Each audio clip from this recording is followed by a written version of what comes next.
और हम्म। ऐसे में राशिद खान जैसा तो कोई स्पिनर नहीं है हमारे पास, डेविड विजे जितना एक्सपीरियंस्ड ऑलराउंडर भी कोई नहीं है। या जब प्रेशर में कैचेस आते हैं तो अक्सर की मोमेंट के ऊपर हमसे वहां भी चांसेस मिस हो जाते हैं। एक तरफ तो पाकिस्तान ये मैच भी हार गया है, पाकिस्तान क्रिकेट बोर्ड T10 करवाने का भी सोच रहा है। ਮੈਨੂੰ लगता है उन्होंने ਉਹਦੇ ਵਿੱਚ भी ऑल आउट होकर दिखाना है।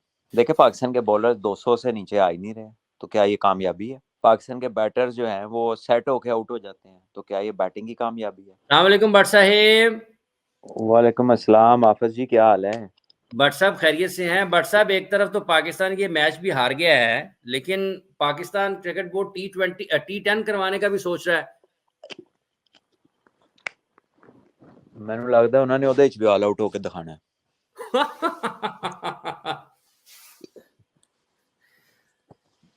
भट्ट साहब, ये दोनों मैचेस में पाकिस्तान की नाकामी हुई है, इसमें आपके ख्याल में सबसे ज्यादा परेशान कुन चीज पाकिस्तान के लिए क्या है? बॉलिंग की नाकामी है, बल्लेबाजों की नाकामी है, हिकमत अमली की नाकामी है, या फिर आपको कोई फर्क बहुत वाजे हो गया पाकिस्तान का और न्यूजीलैंड का T20 क्रिकेट में भी?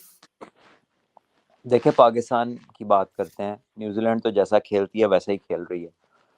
देखिए पाकिस्तान के बॉलर 200 से नीचे आ ही नहीं रहे, तो क्या ये कामयाबी है? पाकिस्तान के बैटर्स जो हैं वो सेट होके आउट हो जाते हैं, तो क्या ये बैटिंग की कामयाबी है? या जब प्रेशर में कैचेस आते हैं तो अक्सर की मोमेंट के ऊपर हमसे वहां भी चांसेस मिस हो जाते हैं। तो ओवरऑल ही अगर आप देखें, अगर आप कैप्टनसी देख लें, डिसीजन मेकिंग देख लें, कि पहले मैच में हारिस रऊफ पावर प्ले में पहला ओवर करते हैं, अपना पहला ओवर करते हैं, अच्छा करते हैं तो अगला ओवर ही नहीं मिलता। आज पहला अपना ओवर करते हैं, 15 रन देते हैं तो अगला ओवर साथ ही मिल जाता है पावर प्ले में, वो 2 ओवरों हम्म। में उन्हें 30 हो जाता है। हम्म। अगर आपके 3 ओवरों में 40-42 रन बन गए हैं, 226 को आप चेस कर रहे हैं और उसमें विकेट गिरती है, 3 ओवर पावर प्ले के रहते हैं, आप फखर को नहीं भेजते, आप बाबर को भेज देते हैं। हम्म। तो आपकी बेसिकली समझ नहीं आ रही कि आप चाहते क्या हैं। हम्म। आप चाहते हैं कि आप पावर प्ले में बिग हिटर्स को यूज करें, तो वो भी आप पूरा नहीं करते, हाफ एंड हाफ जाते हैं। और जो आपके लड़के, अब इफ्तिखार कोई नया लड़का तो नहीं है, हम्म। तो इफ्तिखार अगर अपनी की पोजीशन पे मैचेस को फिनिश नहीं करेगा तो पाकिस्तान मैच तो नहीं जीतेगा। क्योंकि T20 क्रिकेट में जो मॉडर्न माइंडसेट है, हालांकि मैं उससे एग्री नहीं करता लेकिन फर्क नहीं पड़ता। मॉडर्न माइंडसेट ये है कि जो ऊपर वाले ने अपना 50 कर दिया, अब नीचे से कोई बंदा आके मैच फिनिश करे। हम्म। तो उसमें अगर ये बंदा अपना रोल नहीं करेगा तो ऊपर वाला तो वैसे ही बरियो जिम्मे हो जाता आजकल। हालांकि अगर आप सेट हैं और अगर आप अच्छा खेल रहे हैं तो आपकी कोशिश एटलीस्ट ये होनी चाहिए कि आप मैच को फिनिश करें। लेकिन आजकल ये हो रहा है कि वो कहते हैं कि टेम्पो ना टूटे चाहे आप आउट हो जाए। तो फिर अगर आप आउट हो जाते हैं तो फिर अगले का काम है उस टेम्पो को आके वहां से पकड़ना और आखिर तक लेके जाना।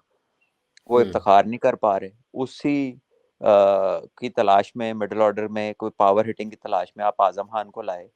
और आजम खान डोमेस्टिक क्रिकेट में बहुत अच्छा खेल रहे थे, लीग्स में अच्छा खेल रहे हैं, लेकिन इधर इंटरनेशनल लेवल पे अभी तक 8 मैचेस हो गए, वो अपने टैलेंट को डिस्प्ले नहीं कर पाए यहाँ पे।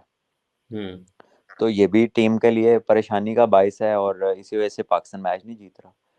और आज आके आप कुछ नई पोजीशंस को सेटल करना चाह रहे हैं, फिर अगर आपकी बॉलिंग देखें, आप 4 फास्ट बॉलर से खेल रहे हैं, तो क्या उसमें आप अपनी डिफरेंट ऑप्शंस लेके जा रहे हैं? यकीनन जमान खान एक यूनिक ऑप्शन है, क्योंकि वो हम्म। राउंड आमिश बॉलिंग करते हैं, स्लिंग है लाइक मलिंगा, तो वो हम्म। बैटर्स को डिसेप्टिव हैं ज़्यादा, आप उन्हें इस्तेमाल नहीं कर रहे। आप थोड़ा बहुत स्लिंग वो वसीम जूनियर का भी है, साथ थोड़ी बहुत वो हम्म। बैटिंग भी अच्छी कर लेते हैं, फील्डर भी तगड़े हैं, थ्रो बड़ी अच्छी है, आप उन्हें भी यूज़ नहीं कर रहे। आप खिला रहे हैं आमिर को, कोई बात नहीं, आमिर बहुत अच्छा ऑलराउंडर है और उसका बड़ा ब्राइट फ्यूचर है इंशाल्लाह पाकिस्तान के लिए, लेकिन आप उसको उसकी टेस्ट परफॉर्मेंस पे फोर्स कर रहे हैं T20 क्रिकेट के अंदर। तो ठीक है। आपका तो अपना जहन की समझ नहीं आ रही कि आप चाह क्या रहे हैं, किधर को जाना चाह रहे हैं।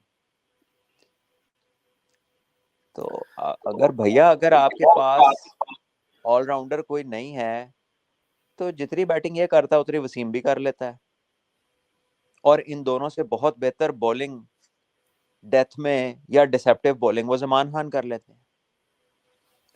और फिर टॉस जीत के, एक तो आप कॉन्फिडेंट नहीं है, दूसरा आप सबसे ज्यादा ऑल आउट होते हैं, तीसरा, आपकी जब विकेट गिरती है तो एक नहीं गिरती, साथ एक आधी और लेके जा रही है। ये पैटर्न बना हुआ है पिछले काफी अरसे से। तो ऐसे में आप पहले बैटिंग नहीं करते, टॉस जीत के दूसरी टीम को दावत देते हैं, अपने ऊपर रन्स का प्रेशर लगा लेते हैं।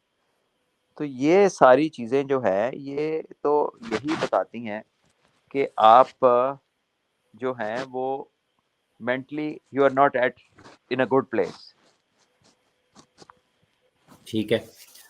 बट साहब, ये जो कप्तानी है, शाहीन 2 टाइटल जीते लाहौर कलंदर्स की तरफ से पाकिस्तान सुपर लीग के, वहां पर जो कप्तानी की है, यहाँ पर तो उसके बिल्कुल मुख्तलिफ नजर आ रहे हैं। यहाँ तो मतलब मंतकी फैसले की मंतक ही समझ नहीं आती कि किस तरह से फैसले कर रहे हैं। देखिए लाहौर कलंदर्स में ना हर एक का रोल बड़ा क्लियर है। आप ये दोनों हटते हैं, जमान खान आ जाते हैं, ऑलराउंडर में डेविड वीजा है, स्पिनर में हम्म। राशिद खान है। आप वो क्वालिटी हम्म। देखे ना बीच में, वर्ल्ड क्लास परफॉर्मर्स हैं। और फिर उनके मुकाबले में कौन होता है? लीग क्रिकेट हो रही होती है। लीग क्रिकेट में 4 इंटरनेशनल प्लेयर होते हैं, बाकी लोकल्स होते हैं। हम्म। जब आप पूरी इंटरनेशनल टीम को खेलते हैं तो फिर तो आपका इम्तिहान जो है वो मुश्किल है। फिर तो supreme quality versus supreme quality होता है ना। और हम्म। ऐसे में राशिद खान जैसा तो कोई स्पिनर नहीं है हमारे पास, और डेविड वीजे जितना एक्सपीरियंस्ड ऑलराउंडर भी कोई नहीं है। तो अब आपके क्योंकि रिसोर्सेज डिफरेंट है, तो हम्म। आपकी फिर हिकमत अमले भी डिफरेंट होगी, क्योंकि वो रिसोर्सेज के ऊपर बिल्ट होती है। हम्म। अब अगर आपकी बैटिंग 6वें नंबर तक है तो आप इंग्लैंड की तरह बैटिंग करने जाएंगे तो फिर आउट ही होंगे। तो आई थिंक पाकिस्तान को टैक्टिकली बेहतर डिसीजन मेकिंग करनी है। देखना है कि अगर बैटिंग के ऊपर प्रेशर है कि अपनी पोजीशंस को कहाँ कहाँ वो आइडेंटिफाई करने के प्रोसेस में है, तो फिर एटलीस्ट उन पे स्कोर बोर्ड का प्रेशर तो ना डालें।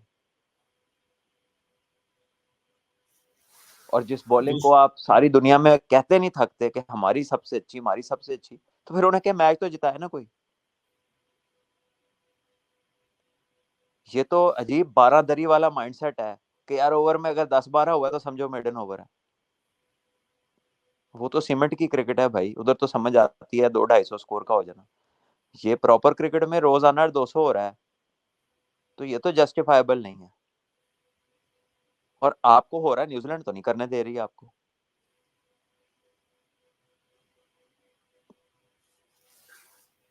बट साहब, ये जो इफ्तिखार अहमद हैं और आजम खान, आपको लगता है कि इनके ऊपर मुश्किल वक्त हो जाएगा इस दूसरे मैच के बाद?